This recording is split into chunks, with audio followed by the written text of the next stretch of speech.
میتونید یه لحظه صبر کن. تو یه لحظه صبر کن بابا. عجب 10 دقیقه تو اینا رو چجوری جمع میکنه؟ ول کن ستادو. تو این همه آدم میخواد حرف بزنه. خب بسم الله الرحمن الرحیم. با درود به روان پاک بنیانگذار انقلاب، به یاد شهیدانمان و با آرزوی طول عمر با عزت و برکت برای مقام معظم رهبری. ببینید عزیزان، میخواید من اصلا حرف نزنم، بشینم فقط حرف بزنید. هر چقدر میخواید حرف بزنید من میشینم حرف بزنید. وقتی شما سیاسیون یه استان، فرهنگیان یه استان، فهمیده های یه استان، وقتی یه جلسه رو به هم میزنید فکر میکنید شهر و کشور و مملکت رو به این سادگی میشه درست کرد؟ شما یه جلسه رو اجازه نمیدید مدیریت بشه. اون وقت میخواید مملکت رو من اعتراض میکنید که چرا اینجوری شد چرا اونجوری شد. من میشینم یه نفر بیاد هر چه تو مدیریت میکنید بکنید. ببینم میتونید یه جلسه رو مدیریت کنید که به من میگید مملکت رو مدیریت کنم؟ همین یه جلسه رو. نه من آمادم بشینم بابا. یه جلسه رو هر چند نفر میگید حرف، بالاخره یه آغاز و پایانی باید داشته باشه یه جلسه. اگه قرار باشه دعوا کنیم، به همدیگه به اصطلاح بی احترامی کنیم، وقتی نمیتونیم در یه روند ساده یه جلسه رو اداره کنیم، شما چجوری میخواید ما مملکت رو اداره کنیم؟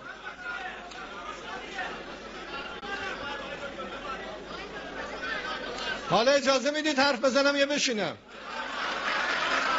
من حرفی ندارم، من حاضرم بشنوم، ولی خودم وکیلی معلوم نیم من چند نفر میخوان حرف بزنن. هر کی رو حرف بزنیم اون یکی معترضه، چرا من نه؟ و دعوای مملکت هم سر همینه. میدونید چرا درست نشده؟ برای اینکه همه میخوان خودشون باشن. اصلا اختلاف، منیت از کجا شروع میشه؟ از اینکه من فکر میکنم بهتر از دیگرانم و من باید تصمیم بگیرم. اگر من نبودم بقیه ضد انقلابن.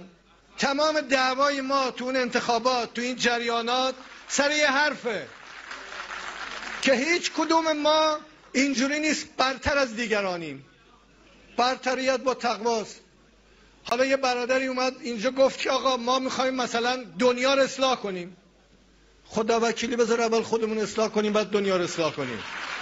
یعنی هنوز خودمون رو اصلاح نکردیم میخوایم دنیا رو اصلاح کنیم؟ داشته باشید. اجازه بدید حرفمو بزنم، بعد اگه قرار باشه حرف منو قطع بکنی که دیگه اون وقت شقشقیه منو به هم زدی خانم. پس بیا تو حرف بزن. داشتم حرف میزدم دیگه، اون شور و شوقی که داشتم رو به هم زدی. مشکل استان خوزستان رو شما میتونید حل کنید و خرابی رو هم شما میتونید ایجاد کنید. این که ادعا تصور کنید یکی از خارج بیاد یه نجاتی بر ما بده، خیال خامی است. الان هم همین خارجی ها و کسانی که دلشون میخواد ما رو نابود کنن منتظر اینن ما با همدیگه دعوا کنیم، ما با همدیگه اختلاف کنیم و بعدم بیان سوار اون جریان بشن، 4 تا ضد انقلاب هم قاطی بشه، بعد مملکت رو به هم بریزند و بعد هیچی، نه ترکی بمانه، نه عربی، نه فارسی، نه بلوچی و نه لوری، نه بختیاری، نه قشقای، هیچی نمونه. این واقعیتی است که ما باش مواجهیم.